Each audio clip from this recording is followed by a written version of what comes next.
So, there's been a lot of talk about DeAndre Hopkins. Should he be traded? If he is traded, how much should he be traded for? A lot of it kind of centers around how much he's played and also his contract as a whole. Definitely getting paid a lot and, hasn't been able to get a ton of snaps, whether it's due to injuries or suspensions. So how good of a player is he still currently at this point in his career?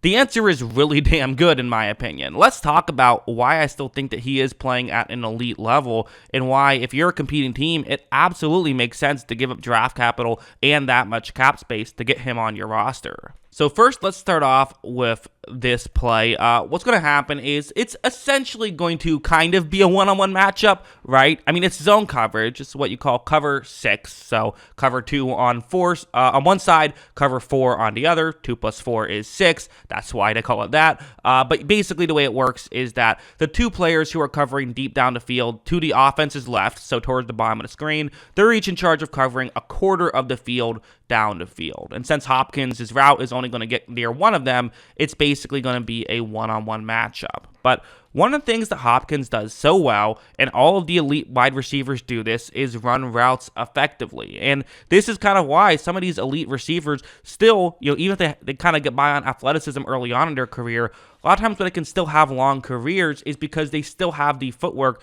to be an effective player even when that stuff fades, which, by the way, it hasn't with Hopkins, but that's just, kind of a side point. But anyways, watch what happens on this play. Look at how look at how he runs the route. I mean, he kind of shifts a little bit over towards the top of the screen, towards the middle of the field, which gets the corner who's already going to have his hips turned towards the top of the screen, given the coverage, given the fact that there's safety help over in the middle.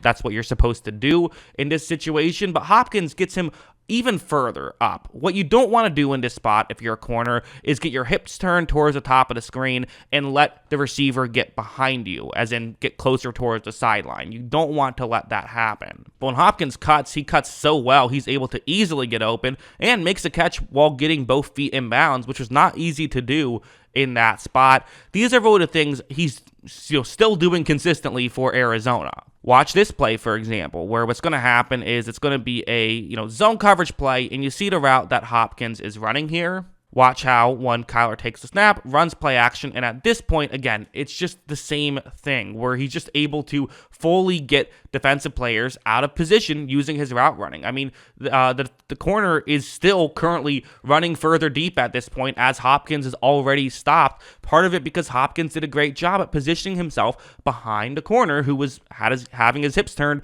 towards the middle of the field. You don't want to do this. You should never do this, but great receivers can force you to do it, and that's what Hopkins is doing. Watch how when he cuts back, the corner is way out of position, and that throw was an easy one to make for completion. This is just great stuff from Hopkins. And again, it's what he can do consistently. The route running is incredible, but it's not just route running. You also have stuff like this, where it's going to be man coverage that they're going up against, and this is just a pure one-on-one matchup, right? Man coverage with single safety deep for Hopkins. Okay, as long as you can get in his, cover him one-on-one, you'll be all right. A lot easier said than done. Well, right when this play begins, you see that it's actually getting covered pretty nicely here. I mean, Hopkins is pretty well covered, but one of the things that the great receivers do isn't just make it so that you have an easier window to make the throw and getting a ton of separation. Sometimes it's when you don't have separation, still having a window to make the play. Watch how there was a window and, he's able to reach out and make that one-handed grab. Again, that's something that Kyler obviously knows how Hopkins works and knows how to work with him, but it's something that just helps quarterbacks, is being able to have a guy who, when they're not open, they're still open. Basically, it's almost like in hockey, they say it's never a bad idea to throw a puck at the net. Well, when you have an elite receiver, it's never a bad idea to throw the ball in their direction, and for Hopkins, it's never a bad idea to throw the ball at DeAndre Hopkins because he's made some of the best catches you'll ever see. But again, it also works in more simple ways, stuff like this, where it's going to be zone coverage once again, and you see the route on the screen that Hopkins is running. Okay, hey, Again, nothing crazy here, but past the corner, but underneath the safety, there could be a little window to make this throw. I've heard people call it the honey hole, as there's definitely, on cover 2, there's a way that this can work, but it's a tough throw. Helps a little bit that Kyler is on the hash marks on that side of the screen, but still, you want to make it as big of a window as possible if you're trying to get open here.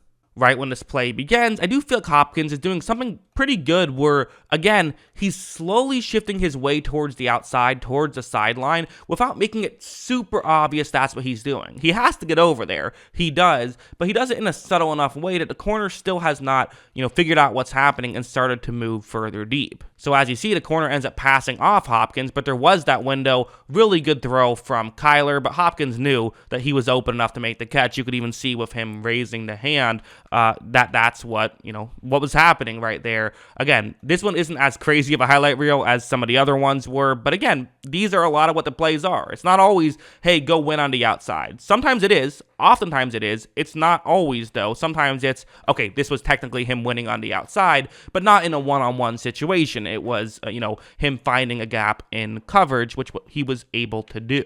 And also, something like this as well, where I'm not going to show the whole route on the screen because I want you to really, almost be in the mind of the defensive back he's going up against and see why it's so difficult to, try and find a way to win against him. Where, okay, one-on-one matchup. What do you want to do when you're playing press coverage in a one-on-one matchup against DeAndre Hopkins? Can't get beat deep, right? You don't have safety help down the field, so can't get beat deep. That's the first thing. Well, right when this play begins, you see that, again, creates a little bit of contact, but then bails out. Doing a pretty good job of, if the ball is thrown deep down the field, he should be okay, I would say. This is solid coverage, but this is just what makes Hopkins so uncoverable, really. I mean, the corner is pretty much where he wants to be right now. But this throw is now behind. Hopkins, again, he extends that catch radius, right? The way he's able to go out, he makes that catch. These are the kind of things Hopkins does, and he is still, at this point in his career, still borderline uncoverable. So you really, the way you cover him is put a second guy on him. And even sometimes then, it doesn't work, and he can still find ways to win. So does Hopkins still have value? Absolutely. He is not a negative asset with his contract whatsoever, in my opinion. Now, in my opinion, he still is worth his contract and maybe some draft capital on top of it. Now, I get why maybe he's not as valuable as some others might think because of the contract.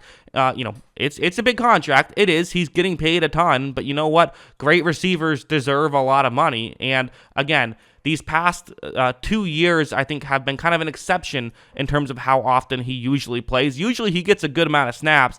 And again, he's 30 years old. I think people talk about him like he's 37 or something like that. There's totally reason to believe he could have 3 or 4 really good years left in him. So if you're like me and you believe that the way you win in today's NFL is by having great receivers, and you're like me and you think that DeAndre Hopkins is a great wide receiver, then taking a chance on him, especially if you're not going to have to give up a very valuable pick to do it, feels totally worth the risk for me, especially if you're a contending team. I can understand why a non-contending team wouldn't go after him, because again, how much years does he have left? But if you're ready to compete right now, and maybe the Cardinals feel like they're ready to compete soon and want to keep him on the roster for a couple of years, I don't know. To me, he is very valuable and worth something. So yeah, those are my thoughts on Hopkins. What are yours? Let me know in the comments below.